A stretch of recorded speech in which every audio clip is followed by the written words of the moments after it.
Hello people, back again for another go. My Wi-Fi is still fucked, so I've got to use slightly older technology. So I hope you can hear me alright. I know the sound quality is not so good on this, but we'll give it a go. Anyway, let's get on with it and see how we go. If it don't work, then I'll just have to pull the plug on it. Right, tonight's show, as you might know, is a showcase of a collection of curios and collectables put together by artist and traveller Xerxes Smith. The work examines outsider and recycled art through Smith's travel journals and the cultural need for stories in a post-truth, fake news world where things we believe and the things we want to believe and what we see as real and what we want to see as real are increasingly blurred. As an added experiment, the gallery will perform as an actual functioning art gift shop right up till Christmas now. So everything will be for sale, and me and the artist agreed, these are shit times. We've agreed on a ceiling price of nothing over 50 quid, but to be honest, most stuff's, nothing's over 20 really, with most being between 5 and 10, so some real bargains. Where are we? The issue here is not monetary, but oh, excellent, you can hear me. Cool, cheers, mate. I'll carry on then. Right, where were we? Yeah. Also, with every purchase, we will email you the full story behind them as authenticity. The artist said, it just seems the right time to do this, where everyone brought everything they needed in the first lockdown and they have to find alternative gifts for the lead up to Christmas. So shit loads to get through. Not sure we'll give it all done tonight. I'll give it my best though. And along with the rubbish ramblings of a commentary, there will be excerpts from the artist's travels journals. In fact, I'll read the journals out first, then I might comment on them afterwards. Right, first of all, his bio then. Xerxes Zanzibar Vivacious Smith is an avid art collector and artist in his own right. His passion for collecting started from buying works or winning them in the raffles at his mother's therapy group, Open Nights.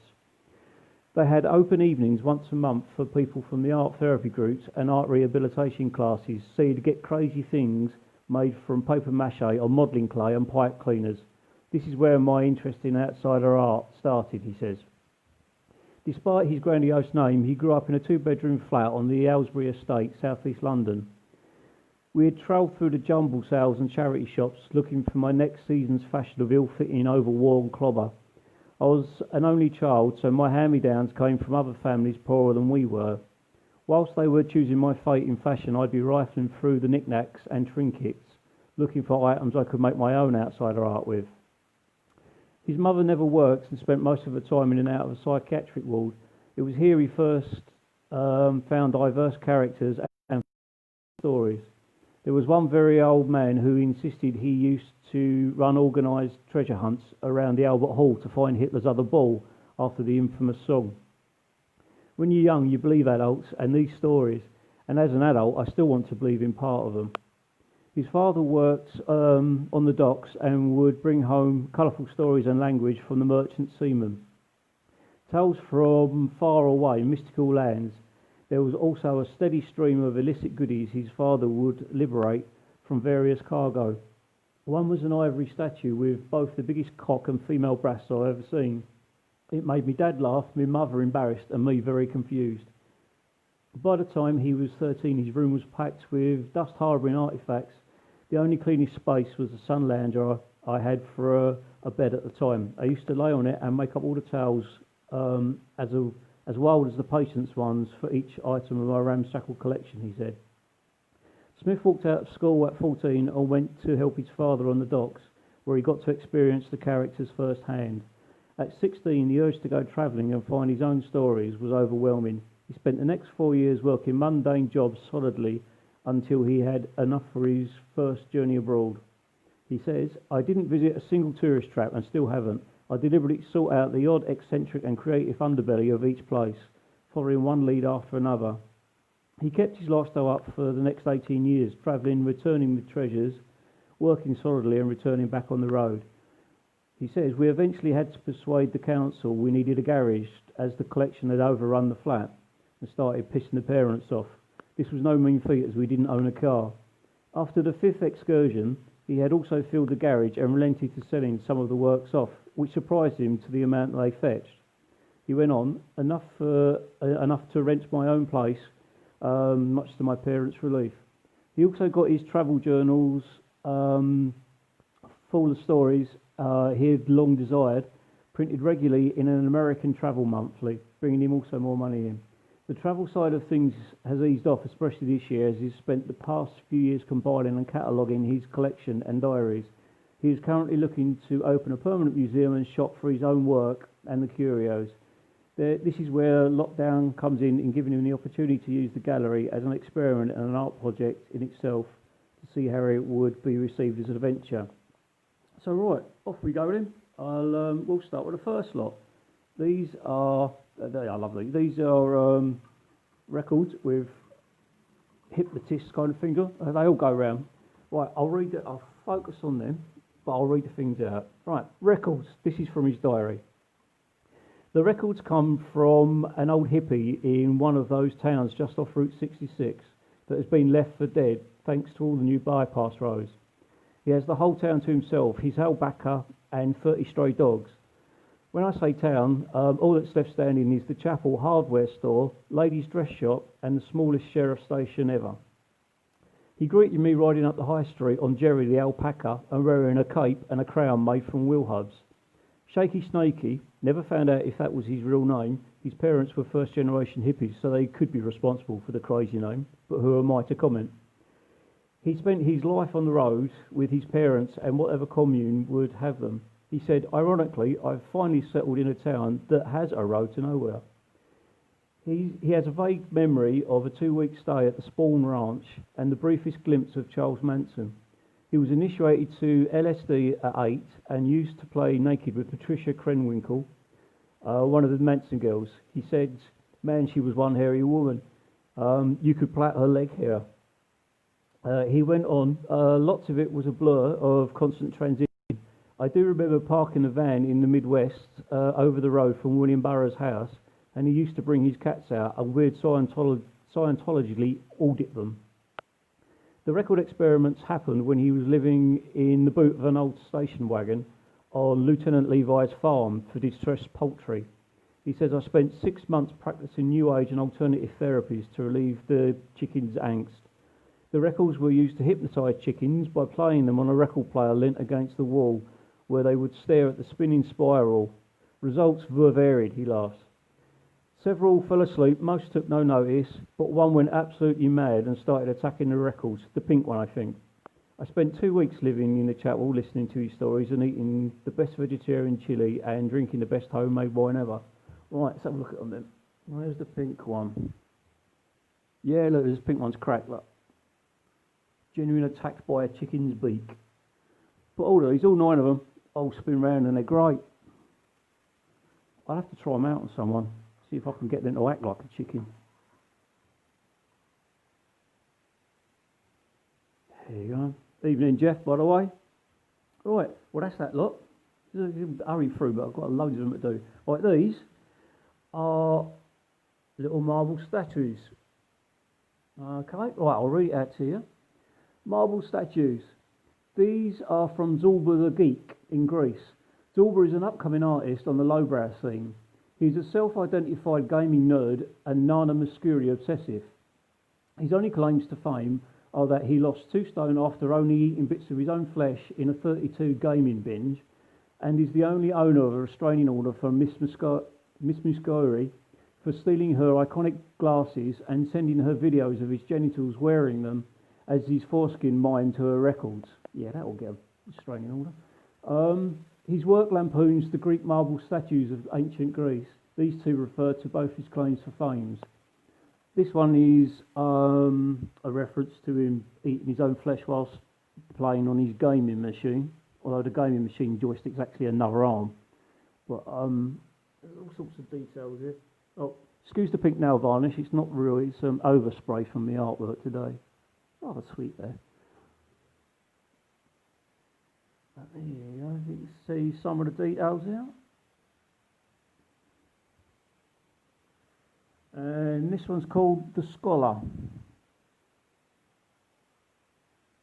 which just looks like a lovely old man sitting on top of a nice marble plinth, and then you turn him round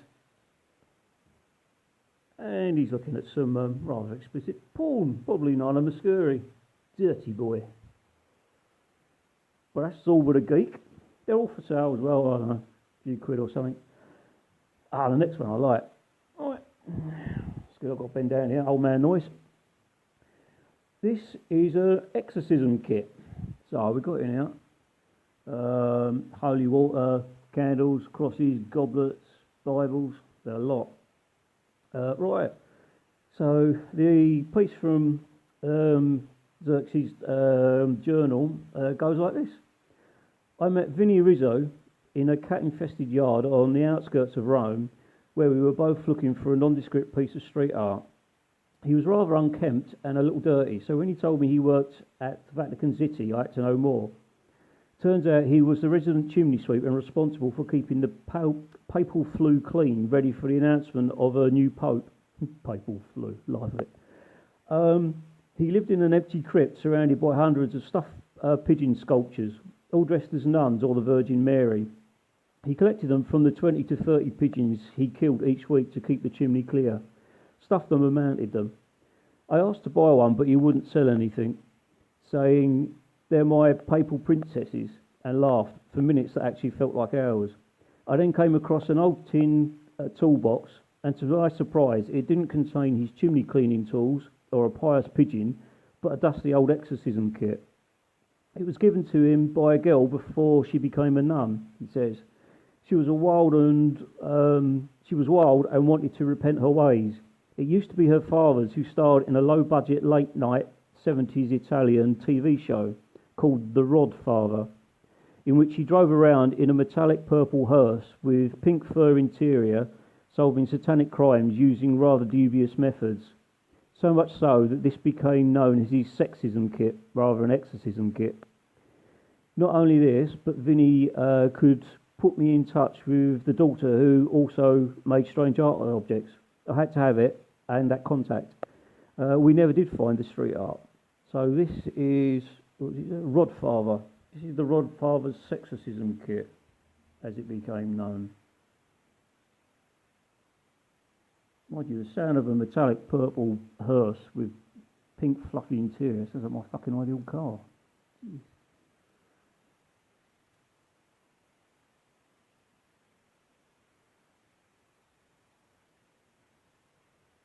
There we go for that one. Right, who should we have next? Oh, we'll have some, and now we got up top. Right, now we've got some bone vases and stuff. There's your quick look, right. Journal nonsense, bone vases.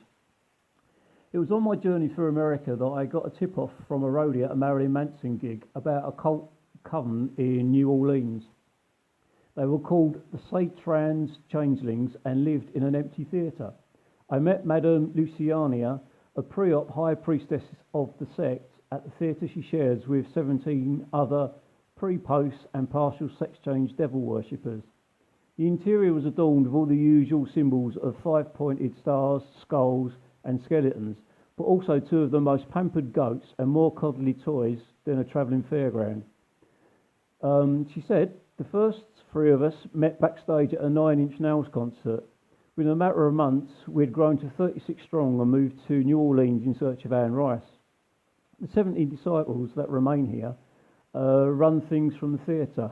Luciana says, we have over 2,600 followers now worldwide, all in some form of sex change process and with a love of the dark side.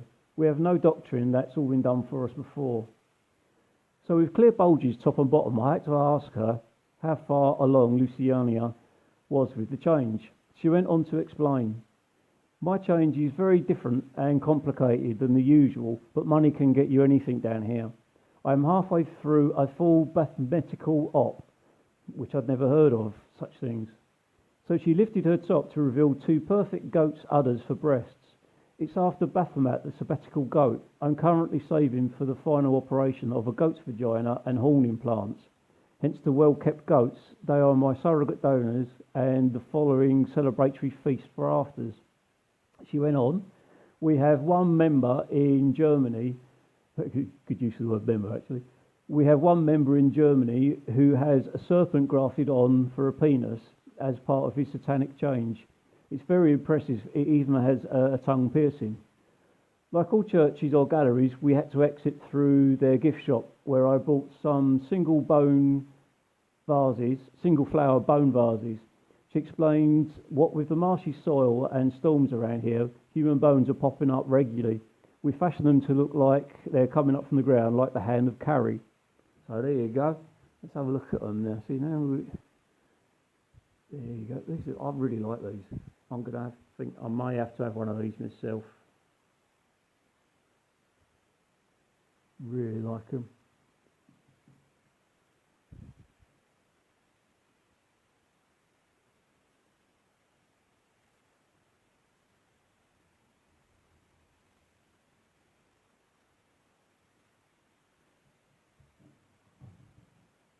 This one's quite good and a bit different. You can actually take the top off of that, and it's got a selection of different words, all related to like their sex changes and stuff like that. And you can empty out all the words and use them spontaneously to cast your own little kind of magical well-being spells. That's that. So that's from what was her name? I've forgotten her name already. Madame Luciania. Oh, there you go. Right. Art memorabilia section next. So let's have a quick shifty.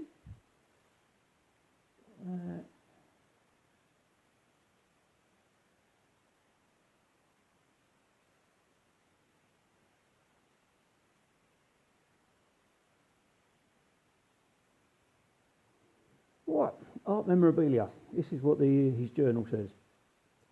I met up with Charles Saatchi in Belgium. I met up with Charlie Sachet in Belgium in his oversized suit and bulbous face at his private gallery behind a cafe called Nigelina's. Unfortunately, the gallery was just a market stall.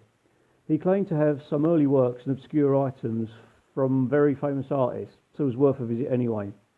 He introduced himself as a Baghdad blackguard who has bluffed his way through the art world, collecting its flotsam and jetsam.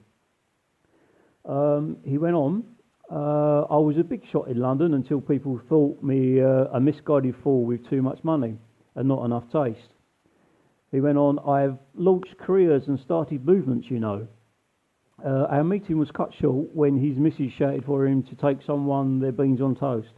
I later caught up with him and brought Andy Warhol's pubic wig, which is that.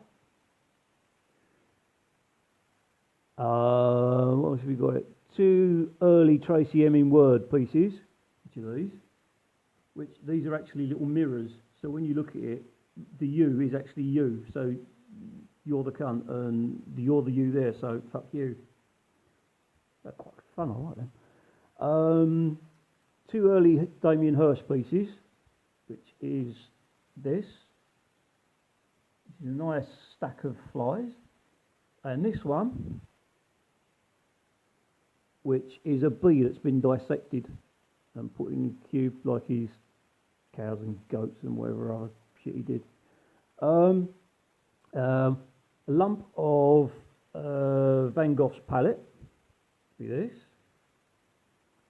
Lovely. And a Duchamp idea he managed to manifest and caught. So there you go. It's one of Marcel Duchamp's ideas. I suppose like the cartoon when they have the light bulb moment above the head. Duchamp's idea. Apart from this, he finishes his entry off with, apart from the pieces here, I also bought 20% of Damien Hirst's ego, but that wouldn't fit through the door, and his entire talent, but I dropped it and it fell through a crack in the floorboards. Fair enough. His comment, not mine. But there you go.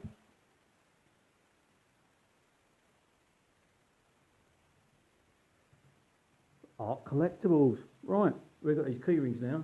Now, if you're of a bit of a disposition of some sort, you might want to fuck off, because there's naked ladies, yes, and dead flies and stuff. So anyway, right, key rings. Journal entry. I brought a random homeless lad in Thailand a bag of assorted fruits as he looked hungry. He sneered and threw them back at me. Gratitude, I thought. No good for you, he said. So naturally I had to ask, what did he eat? Insects and pussy, was his reply. What cats, I offered. No, pussy, lady pussy. When I'm not eating them, I make gifts for them. Cash for gash. Pleasant, I thought. He took me to this bar, whose furniture consisted entirely of old crates, and only clientele were a myriad of bugs and strippers. The strippers lounged around in string bikinis, smoking cigars and shooting pool without any cues, if you get my drift. Yeah, I think we do. I get all my supplies from here, he said, pointing at the crawling wildlife, and even wilder crawling life of the strippers. After he stamped out a cockroach with his beer bottle and eaten it, he produced a box of his works. He opened it up to reveal a swarm of squirming things, all legs and eyes, which he proceeded to eat before handing it to me. I came away with an intimate knowledge of what the strippers had had for breakfast as they bent over the pool table, a slight nausea for insects, and a selection of his key rings and fanny magnets, which I don't think he fully grasped the meaning of. Right, let's go to that first. So fanny magnets, all right? So these are fidge magnets, and they're ladies' parts, fannies. So if you're slightly offended by that, well, tough fucking shit. But there you go. So they're fanny magnets. That's tasteful. And these are parts of his what he didn't eat. Insects and bugs and things and stuff. And these are bones he picked out of something yet. I remember him saying. Well, I don't, but it's in his full journal. So these are all key rings. There we go. All of this stuff will be posted up online, so you'll be able to sit and actually look at them properly, rather than really skimming about. Right, medical oddities next. Oh, we like a bit of this. Right, let's read the journal first. Medical oddities. I have a friend who is a night porter, name withheld, at the Royal London Hospital, London, and as some of you may know, it's undergoing a transformation to be the new Tower Hamlets Town Hall. Well, lucky for me, my inside man or woman managed to liberate some items from its archives. We met in the Blind Beggar pub opposite, dodging all the tourists, still hoping to find one of the Cray twins there. Fucking idiot. For the pricely sum of 6 pints of Old Albert Shunt, I got these. A sample of John Merrick's, that's the Elephant Man's dermatitis, which is that. Look at that. The Elephant Man's dermatitis. What else have we got here? And 6 pickled bottle items, which are obviously these. What we got here? It's got it written down here for me. This one. That's a pickled crow's foot, which one is a crow's foot used by Victorian ladies to rub around their eyes to prevent their own crow's feet from appearing. So that's that. These are diseased lungs of a prenatal pygmy baby.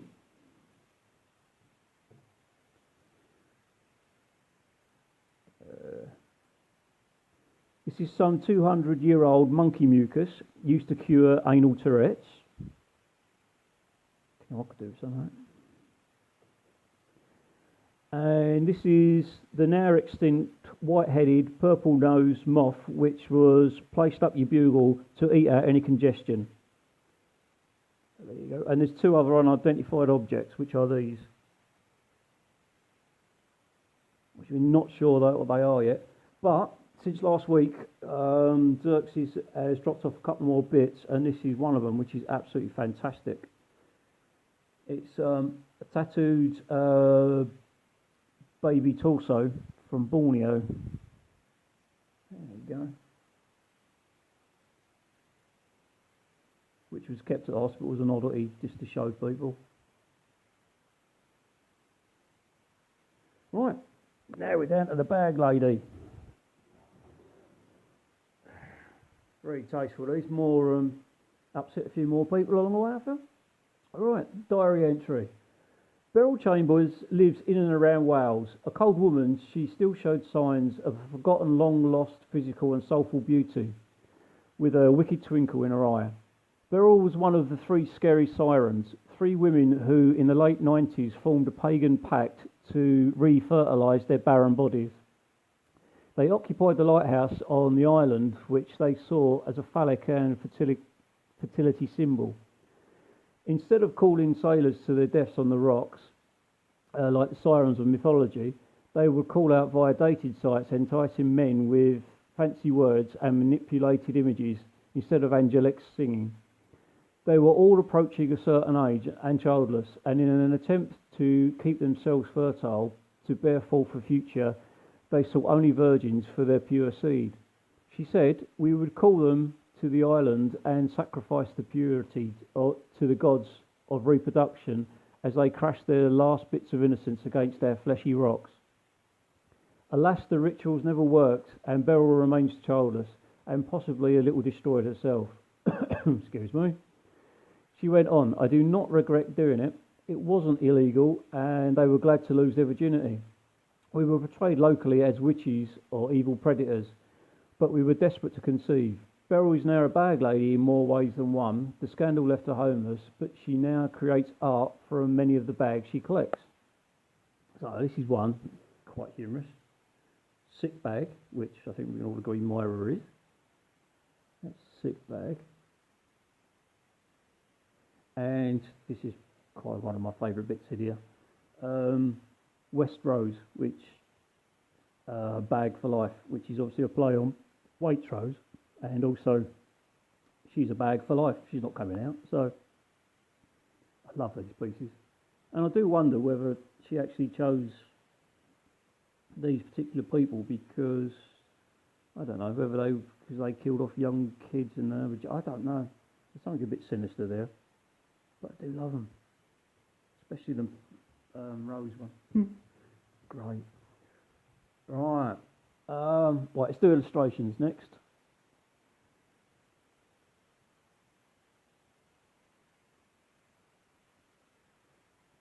There you go. Right, these illustrations. Diary entry. Illustrations were bought from a man whose home was the top 4 cars on the abandoned Ferris wheel at Pripyat's deserted amusement park in Russia. He used one as a kitchen, one as a lounge, and one as a bedroom, and one as his studio. He gave his name as Ken Noble and lived in a full radiation suit and mask day and night. He made a steady living from tour guides by frightening adrenaline-seeking tourists, telling them tales of radioactive mutants before selling them his illustrations. His favourite tale was of a girl who cut off her boyfriend's cock for cheating and then threw it into a fly-infested waste silo. 8 months later, it was seen bollocks dangling with 96 eyes and fly wings swooping at women and fucking their ears. His telling was far more graphic, but you get the point. He was also in the process of converting one of the abandoned bumper cars into a full working car, so hopefully my few rubles went towards the odd nut and bolt for it. So these are Ken Noble's illustrations.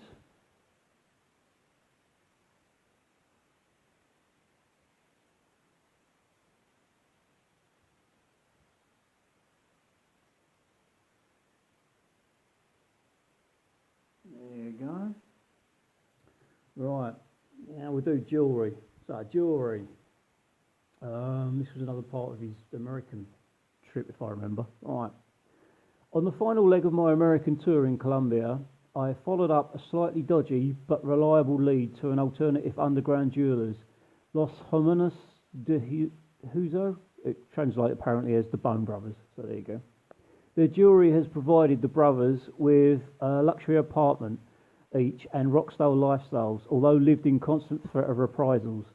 Their jewellery is made from the bones of drug gang executed corpses. We understand our items are macabre and unethical, but so are drugs and capitalism. I asked, how do they sell such illegal items? The whole world is run on the sale of illegal items and laws. You just have to find the right market. We know much of our stuff is worn by the opposing gang members of the murdered. At that point, the meeting was cut short with a gunshot, and we were ushered out the back way, where they seemed to disappear like a 1970s DJ, probably to get fresh materials from whoever was shot. I left casually in the opposite direction, but not before acquiring some pieces. So we've got their bone jewellery here. I'm not sure what part of the body that is. There we go.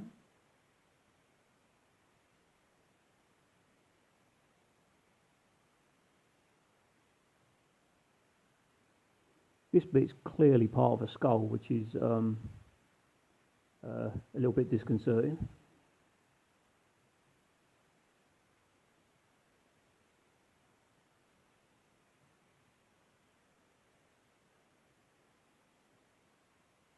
There you go, it's 4 necklaces from, was it Los Humanos, the Bone Brothers or something. Right, I'm going to do 2 more and then call it a night, and we'll do the other. I think I'm going to come back on Thursday because there's fucking loads more left yet. Right, now I like this one. This is rock and roll memorabilia that he bought. Right, diary entry.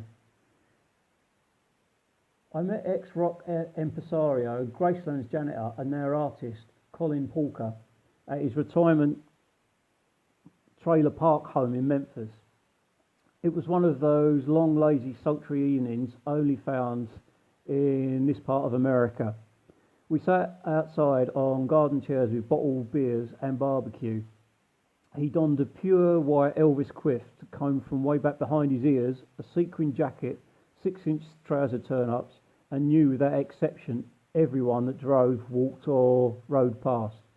A self-confessed muso without a single musical bone in his body, he said, I worked in the music industry all my life, either as a runner, janitor, gardener or a fan club organiser, but never a musician.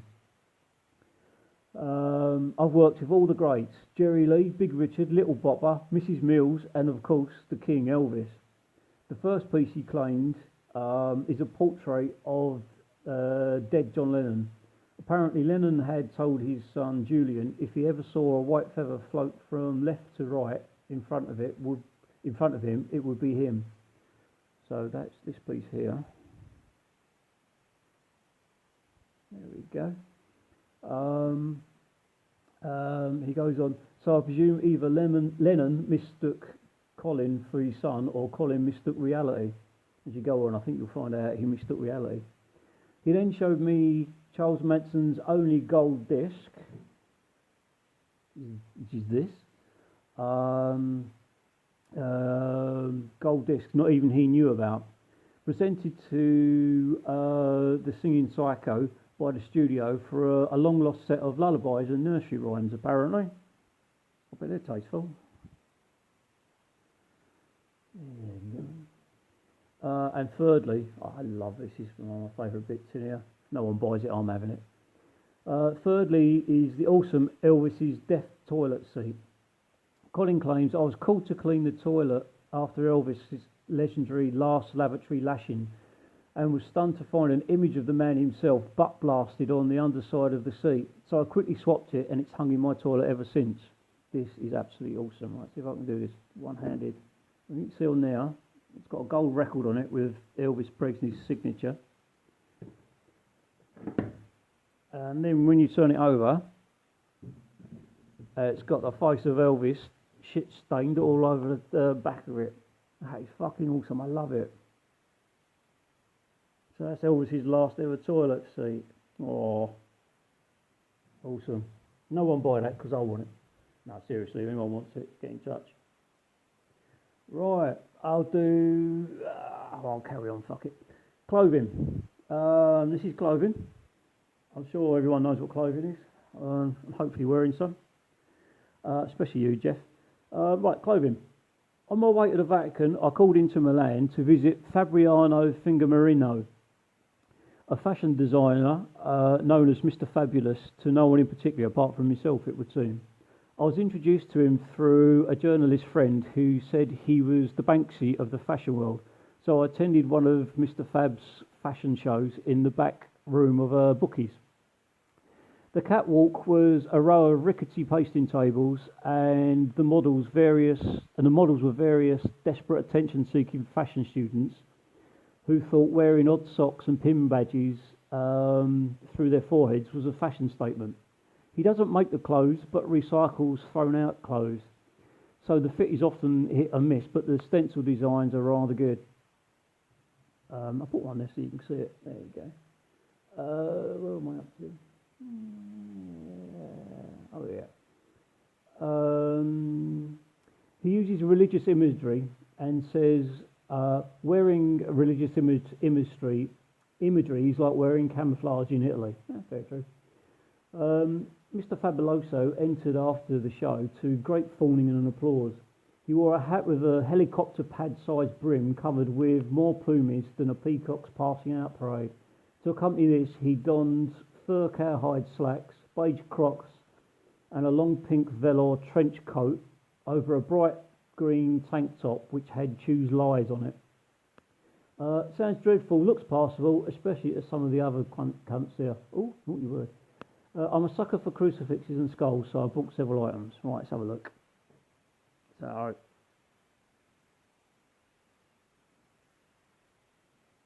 there you go. One t-shirt.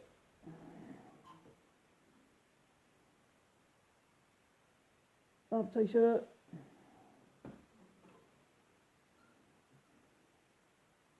Another t-shirt.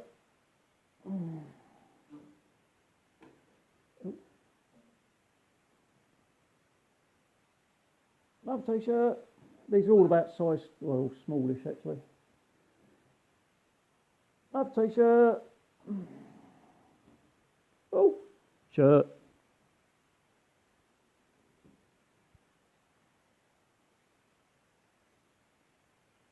There's better pictures of them that will be up online from tomorrow onwards. Another shirt. And, oh, it's for a change, waistcoat.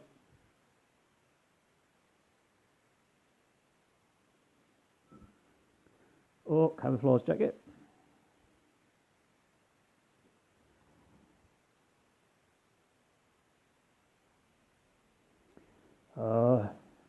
Three-quarter length coat thing. Skulls.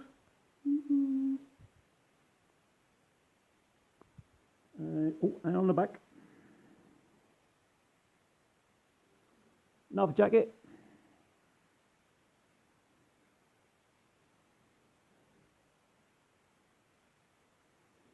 And a final jacket.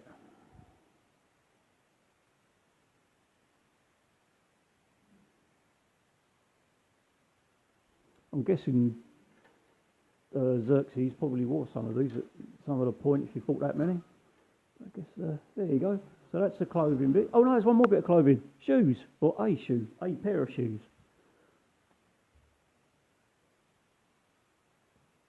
And stuff on the back.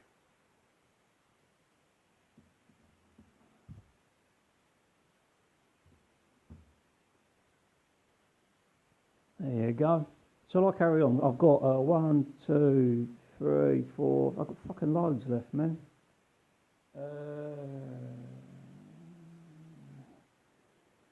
Don't know what to play. I want to do another one on Thursday. I'll play on. Right, African quarter now. Journal is. I entered Voodoo Prince Nigel's hut palace with intrepid interest. I had heard a lot about this man. My first vision of him was on a throne made from an old dustbin, branches and covered in animal skin. He was holding a serpent carved he was holding a serpent carved staff that looked like a snake that had swallowed Viagra. Prince Nigel is the only recycling voodoo priest known to mankind, apparently. He and his villager family create voodoo statues, fertility sculptures, and protection masks from used waste items collected from the nearby town, and take their inspiration from obviously their history and past.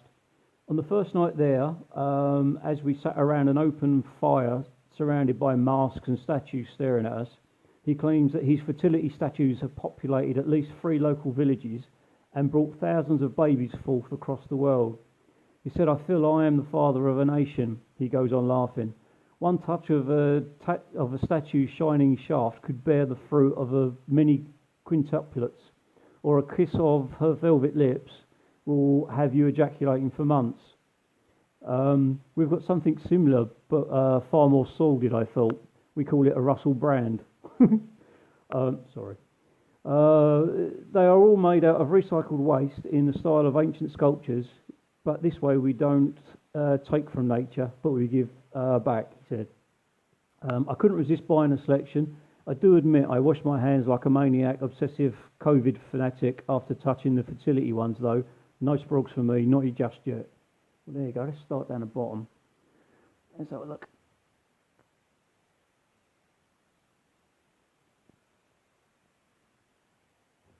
This is actually an old brandy bottle behind there, which is quite impressive. I do like this one. Oh. More up there.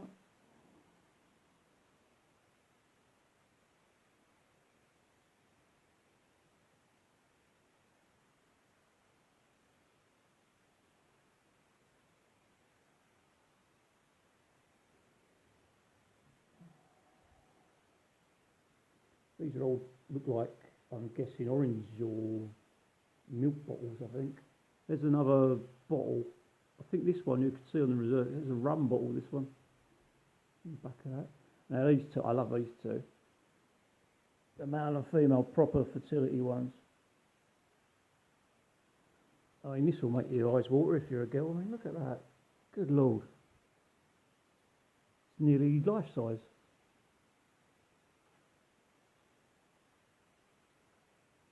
Look, this one reminds me of Liam Gallagher for some reason. I don't know why. I think it's the hair. Yes. There you go. Right, now we've got text. So we've got text there, we've got that one, that one, that one, that one, that one, that one, that one, that one. That one, my favourite. That one. You get the point. Fucking loads of them.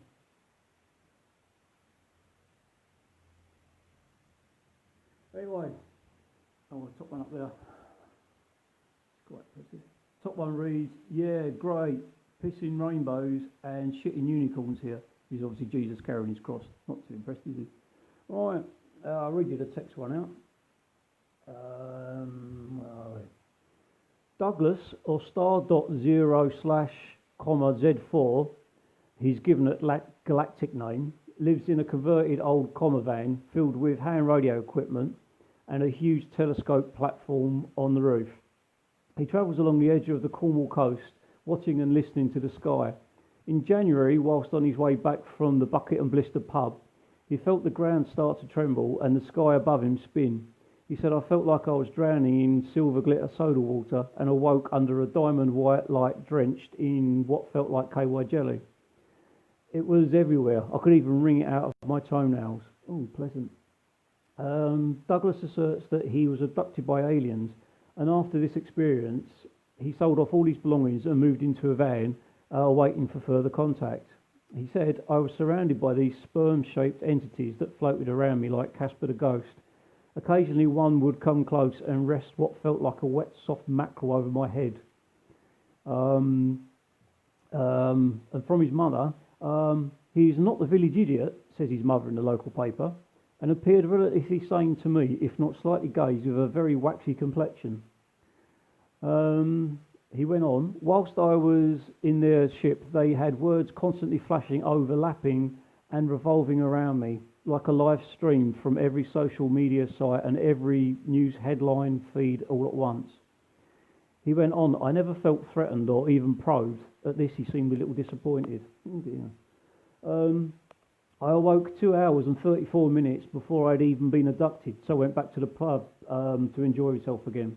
He woke the following morning encased in stiff, crunchy clothing, we've all done that, with a crumpled note saying, "Text the truth," and a set of random numbers he took as code, but cannot decipher.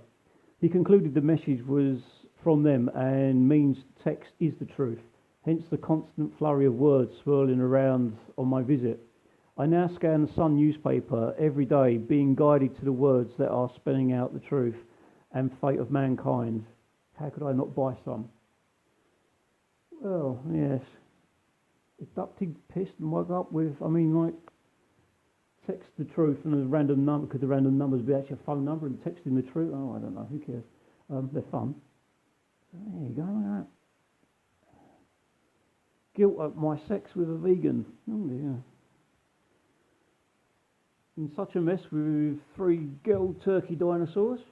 Gay warrior after wild tomato party. My granny's winning threesome left me jealous. Oh, I like this one actually.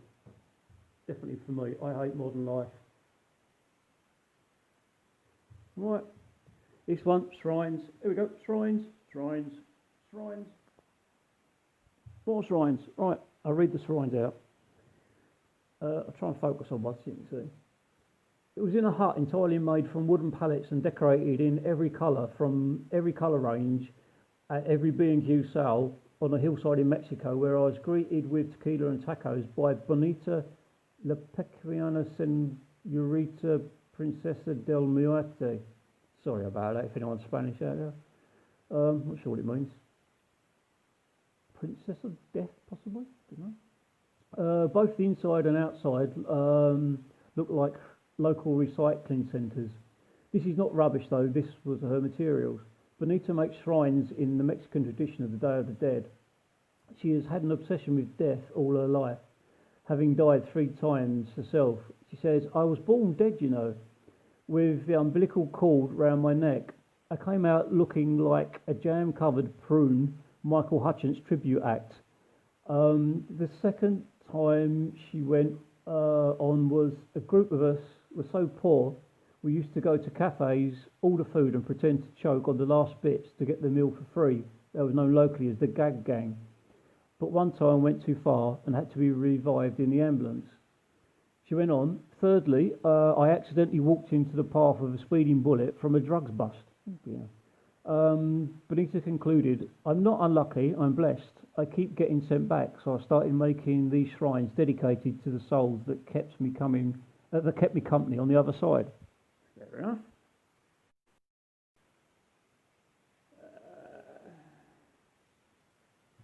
So let's have a look. This is one. This one you can actually put a little incense thing in there and burn away. Now another little one.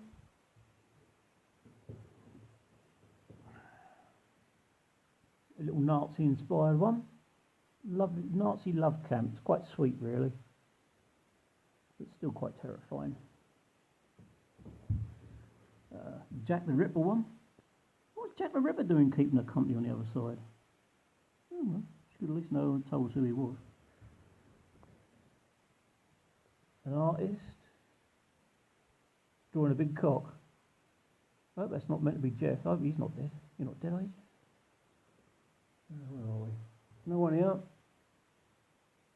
Some of the posters in the background are like old movie posters by the looks of it. Kill Baby Kill.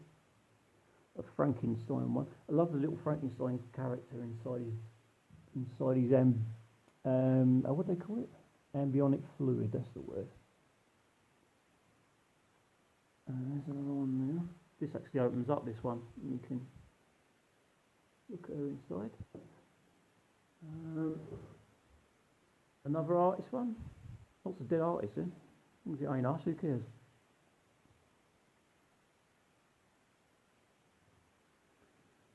These I particularly like. That one, and this one, which I'm having if no other bugger does. Fucking love it. There you go. So that's shrines. Right, now we have daftness. Blackheads. Same to you and all, sir. Right, I'll read it out to you. It was the start of my Americas tour in Canada where I found these. I was invited to give a talk at an adult rehabilitation centre on outsider and naive art in the field of art therapy.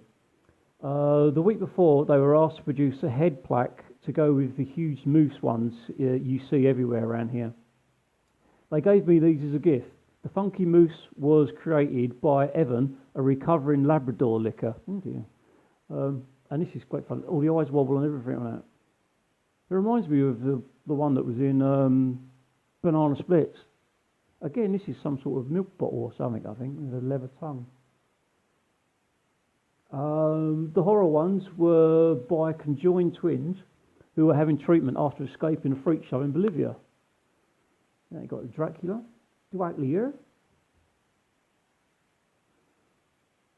and Frankenstein. Lovely. Right, I'm going to play her on anyway now. Fucking might as well. It's got 1, 2, 3, 4, 5, 6, 7, 8. Yeah, okay, I'll run through them.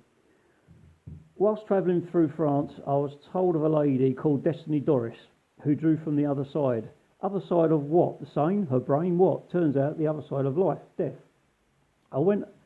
Now have a look at some of the works. I went along to her one-room rooftop apartment that overlooked Père Lachaise Cemetery. I nearly choked on incense that burned everywhere in between rugs, amulets and shawls.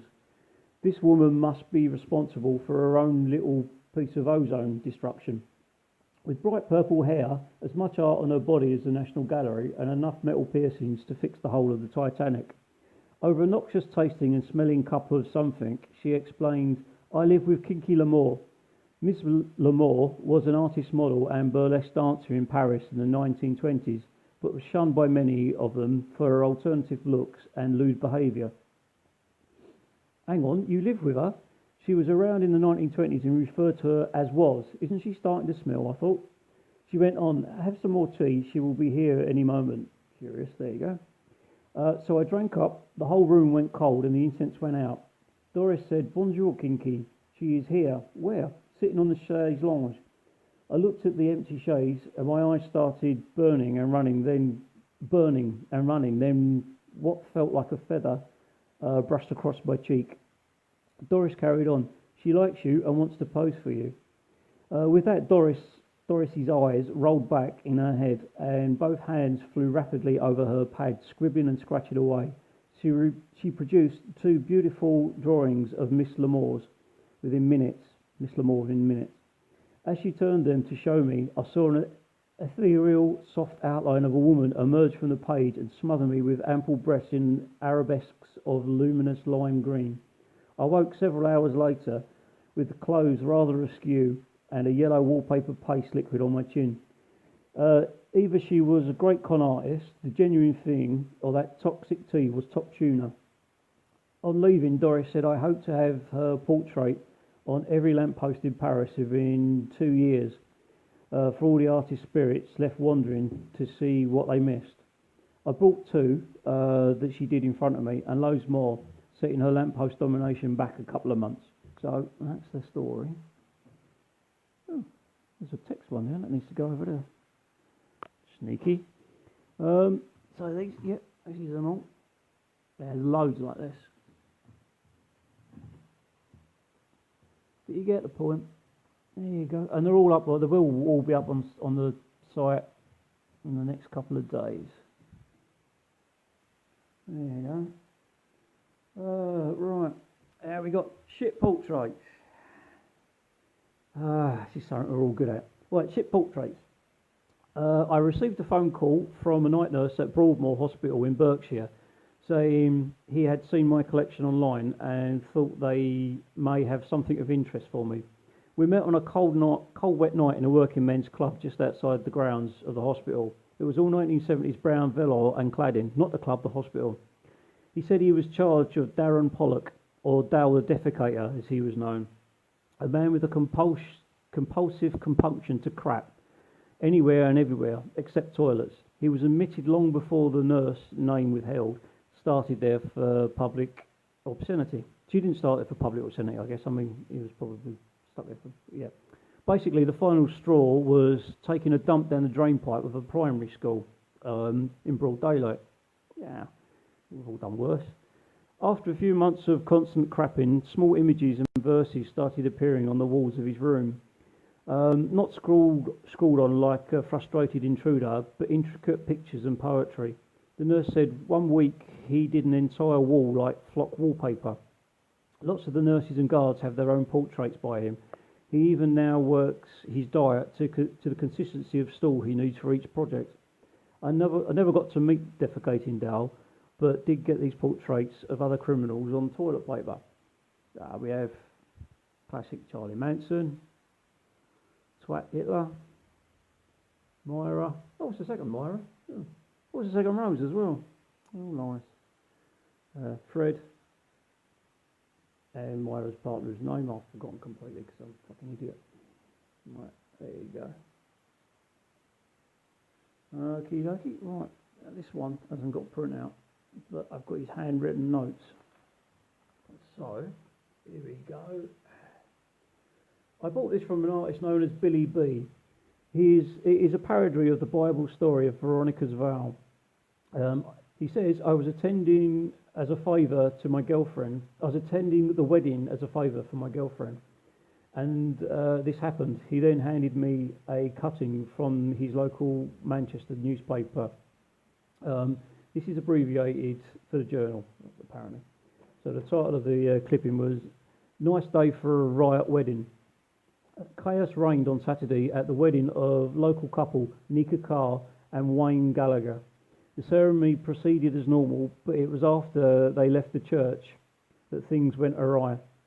The photographer and attendees were posing for group shots, but the groom and bride's gran were missing. A search ensued, only to find Wayne and Granny Esme Carr in flagrante delicto.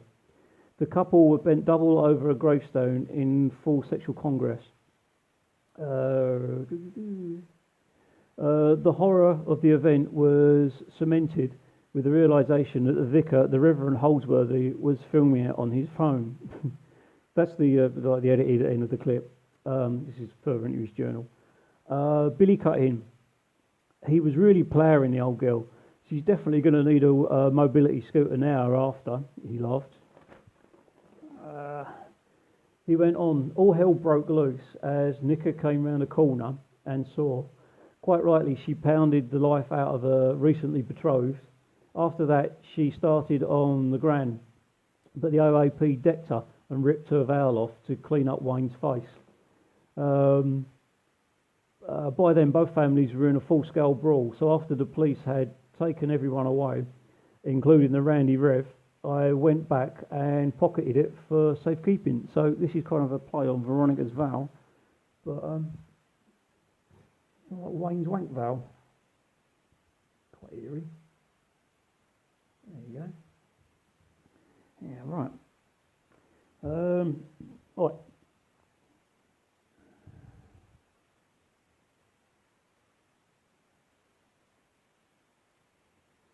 Right, comic characters. These were sent to me from Japan by a man who works for an animation company and creates characters in the toilet during his lunch break. He's an amateur ventriloquist and made his own puppet called Hiroshima Harry because he bombed every act. Know little more about him. Think it was more of a promotion for his latest cartoon. But anyway, they're okay. Pretty funky. Right, let's get this a bit more speedy now because I'm getting bored. Vampire Kit. This was given to me by Vanessa Hellstriker in a rundown empty tavern in a lonely village in Romania. She claims to be the last in a long line of vampire hunters and makes kits and run classes in the hope of eradicating what she sees as a real problem. She said they are still rife, draining us not only of blood now, but our free thinking, our beliefs in ourselves, and they daily manipulate our decisions. She went on, unlike the old days, there's not just one head vampire, but a huge worldwide conglomerate. that invades every part of your life, sucking your very life force from you as you slide from one internet site to another, believing you made the decision to buy them horrendous green cushions, or that swapping suppliers will greatly improve your life. They feed you your own desires, and you in return give them what they want: attention, money, and exposure. Quite a nice double meaning for the modern world, but there you go. Vampire kit with stakes and hammers and crosses and fuck knows what. There you go. Right. Roof figurines. This goes back to the exorcism kit. So following the contact with Vatican, following the contact that Vatican Vinny gave me, I tracked down the nun and the original owner of the exorcism kit, Sister Selena. We met in the bar on the edge of Seville. Odd, I thought, a nun and a bar. Oh well. She eventually arrived wearing full nun paraphernalia, but in high heels and rather lurid makeup. First question had to be, "Are you a real nun?" "I was," she replied and giggled. Without further explanation, she went straight on to, "So I hear you have my papa's old exorcism kit. You know the history of it, I guess. So yes to both." She explained how she had been dragged on the set continuously, having to watch him camp it up and seduce his co-stars on and off screen, and witnessing their concluding sexual exploits. At 16, she says, I ran away and joined not a circus but a convent, adding, they amount to the same things actually. And she went on, I felt the need to purge myself of all I had seen of my father's antics. So what happened, I asked. Long story short, they found these erotic figurines I had been making stashed away behind a bush in the grounds. Well, that and the fact I was caught straddling two altar boys, Father Ginzelli and the nativity donkey, whilst drinking sangria from the front. I guess I couldn't rid myself of my father's example after all. So why still the nun outfit, I asked. I gave in to hedonism. I hire myself out to parties, mostly stag do's, where the clients take it in turns to see how far they can see who can throw me furthest. I'm billed as the original human nunchuck. The winner that night threw her 8 feet 7 inches, but I won her few remaining rude sculptures. So let's have a look. You know what this one? Rather graphic and tasteful. Huge vagina. A bit of bestiality there. And oh, little Tommy Tuggett. How pleasant. Alright, let's do the Smurf one next. Smurfs. Alright, Murph the Smurf from Sweden was a relatively older man with long white beard, orange hair and wearing a hooded cloak. He lives in a shed with a black cat on his allotment, which is filled with Smurf memorabilia. Not pristine collectible items, but vandalised, destroyed, beheaded memorabilia. I don't like the Smurfs, but the Smurfs like me, he croaked with disdain. He went on, I was surrounded by them when I was a kid. I loved them. I even got sent home from school because I insisted on painting my entire body blue in art class. Then one day I awoke to find my first cat had choked and died on stuffing from Clown Smurf. So put the remains in the oven to cremate it, which then caught fire, burnt half the house down, enabling my budgie to fly free, singed hamster to escape, and my parents to send me to a Smurfless boarding school. To reconcile this traumatic event, he now happily mutilates them and reconstructs them as art. Outside his shed is an 8-foot high severed head Smurf totem pole, too big for me to transport, so I got these instead. So these are his Smurfy bits.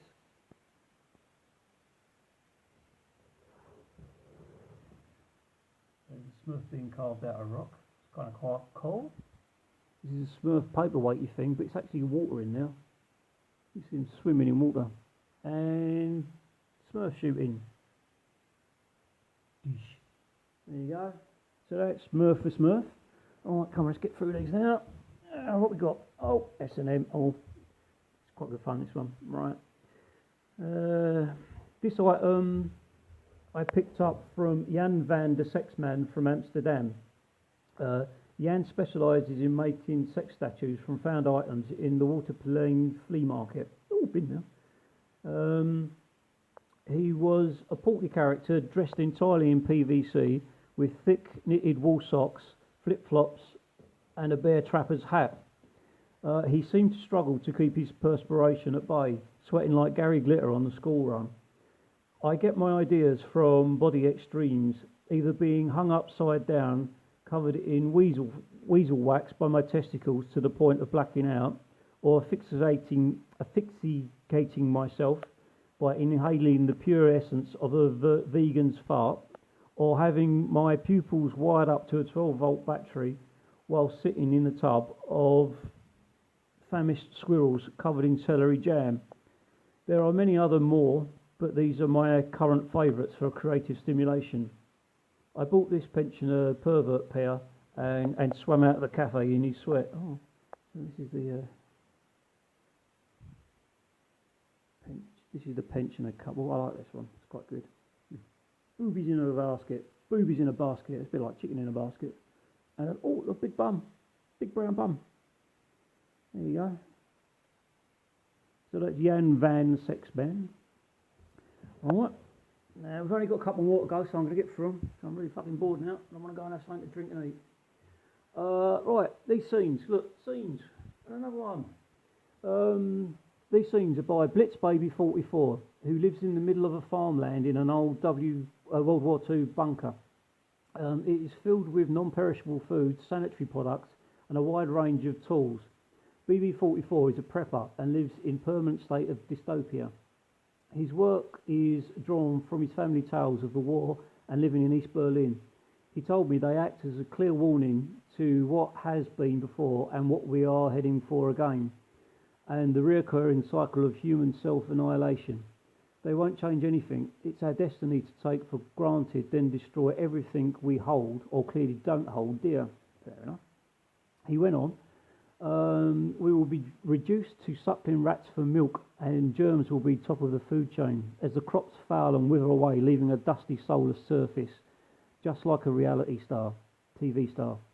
And as we are all suffer at the whim of the three surviving egos that will be left to control our limited future in the name of social media, domination and bravado, the cyber bombs will rain down upon the only fragments of life we have left on a screen trapped in the ether, and Joseph Fritzl will be our family guidance counsellor as we retreat into our family bubbles and breed only for food. Okay, it's a theory. It's one I quite like. And this one has actually got a title. It's post-COVID disco. It's like a bunch of punks in an outside disco, and there's one behind the back. Getting rather pleasured. And this one's called One Day, Son, This Could All Be Yours. I think it's quite self-explanatory and quite fun. Alright, some gold ones now. Alright, quickly. Gold figures. I bought these from an artist who wishes to remain anonymous whilst moving south through Uzbekistan. He arrived from the shadows in the usual unimaginative urban artist outfit of baseball hat, dark glasses and scarf around the face. To be fair, he pulled it off as a scarf was a 1960s cravat. He told me that his work is a comment on the communist past and the possibility that it still lingers behind the scenes. The one with the eye is Big Brother watching, and the other is capitalist that is eating up our heritage.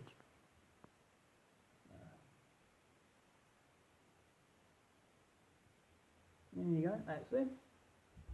Alright, now we have Plinth Man. Alright. I dredged through 5 feet deep snow to an air raid shelter to meet Pavel, the Polish plinth plumber.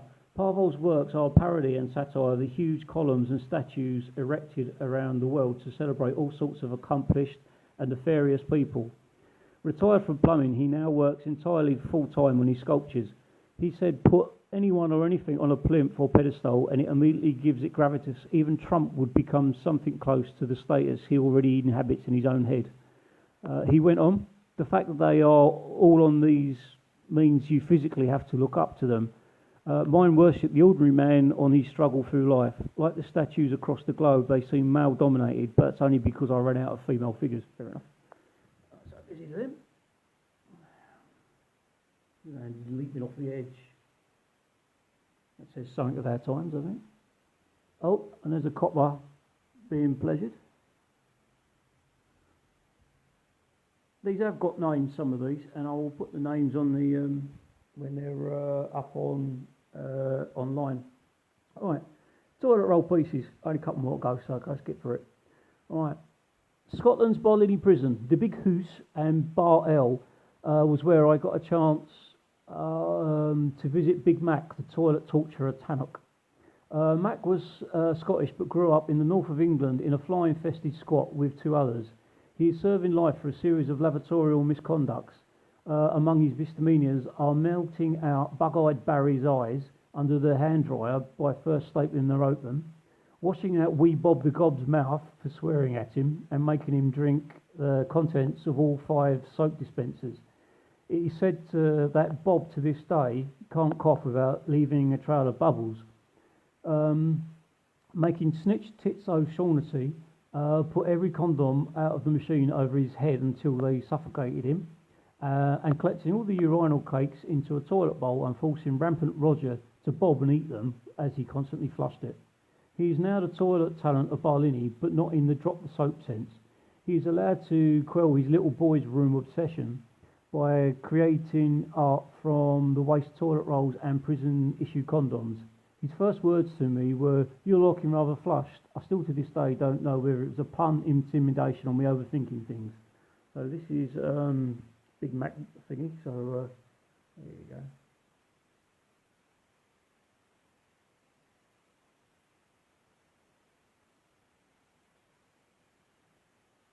I think this is kind of a bit of a comment on Catholicism and stuff. I think he was, Xerxes did say he was, it's kind of like along them lines that he was. You've got a couple more down here. There was, I used to be number 1 till Flower came along. That's obviously a thingy on a plinth. And this is, it is scarce, so use every bit for your shit. Which is obviously this is the toilet roll itself, which is unrolled. With shit on it, and a real fly he's stuck on there. Look at that, real fly. So there you go. Right, last one. Thank fuck you all say. Right, Ripper. Whoa, Ripper. This was given to me after a very long night in Whitechapel by Laudanum Lil, an ex-sex worker and now Ripper tour guide. Lil gives her tours from the perspective of the prostitutes in graphic detail. That's interesting. She said it was given to me by one of my regulars, a commander-in-chief of the Metropolitan Police, in place of payment for one of his speciality nights that would always include copious amounts of seized drugs, 2 rabbits, a picture of Anne Widdecombe, and an industrial egg whisk. I would want the identity of Jack the Ripper for himself for that. That's the thing from the journal. So this is it. This is a very old map of East London with lots of bits and there's the grape things where he left grapes, didn't he, with one of them, and cut off bits of ladies' parts and stuff. There you go. Right, we've got these 2 bits here. Now these are actually Xerxes Smith's own pieces, so they're not initially for sale, but I'm sure he could be persuaded. This one's called Rasp, which you can see. We're now sliding down a rasp, and it's a secondary one, which is a fanny file, which is a lady sliding down a file. Both really bring tears to your eyes. So there you go. They're both from Xerxes. Anyway, well that's it. Thank fuck at long last. Bit of a trawl that one, bit of a mission. Oh, no, plates. My lot are in here. Remember the plates I did? I've given them to him, so they're here. Look, plates, fucking plates. There you go, done. So there you go. I'll probably do another catch up in maybe a week or a week and a bit. No, a week's time. And there might be some more new bits if he's found them. He sent me some more bits today, actually, at the very last minute, but 4 extra bits, so you never know. And I'll keep you updated. All of these items will be individually photoed and put on the lockdown Facebook page with a guide to the price, but the price is only a guide. But everything is for sale. He really wants to thin this out, and this is what he wants to get rid of. and it's a good experiment. He's experimenting on how his future shop and that would work. Yeah, this is a good test in capitalism and commercialism in the art world as well. So yeah, anyway, the gallery will be open, or shop as it is now, will be open at any time. If you buy appointment, it will be open at any point by appointment. Just let me know and you can come.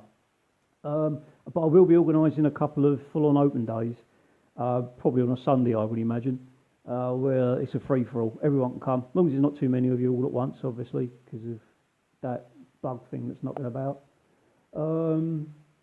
Yeah, so there you go. Well, I'll probably see you in about a week's time. I hope it's all right after all the kerfuffle from last week. And yeah, well, go away, leave me alone. Bye-bye.